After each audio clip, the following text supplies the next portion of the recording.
This week's Parsha continues the dramatic story of Yosef and his brothers as Yosef finally reveals himself to his brothers. Ani Yosef, I am Joseph.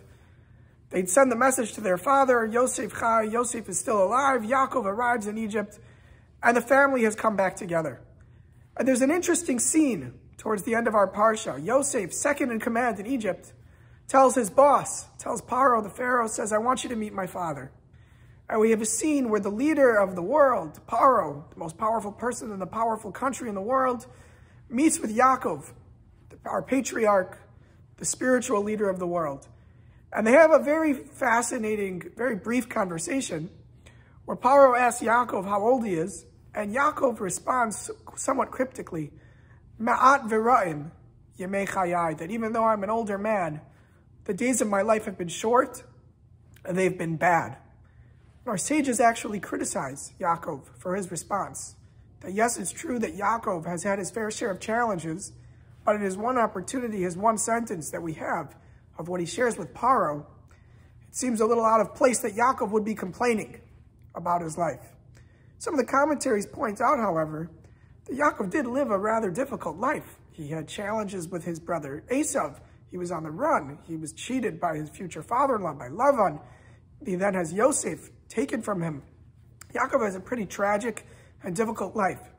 But perhaps what our sages are alluding to is that for each and every tragedy, every chapter in the life of Jacob, every chapter ends up okay.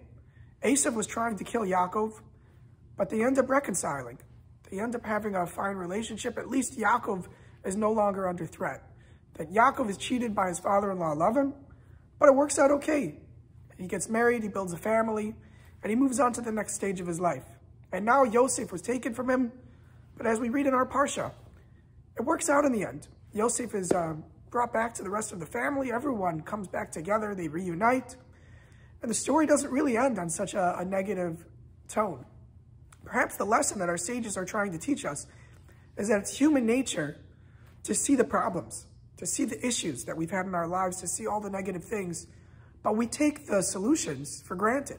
The fact that many of the issues that we face in life get resolved, well, that we just take as a given.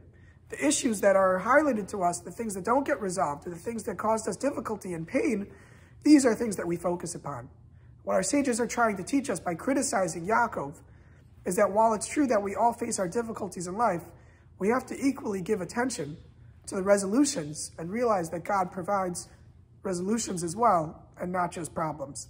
I wish you all a wonderful Shabbos.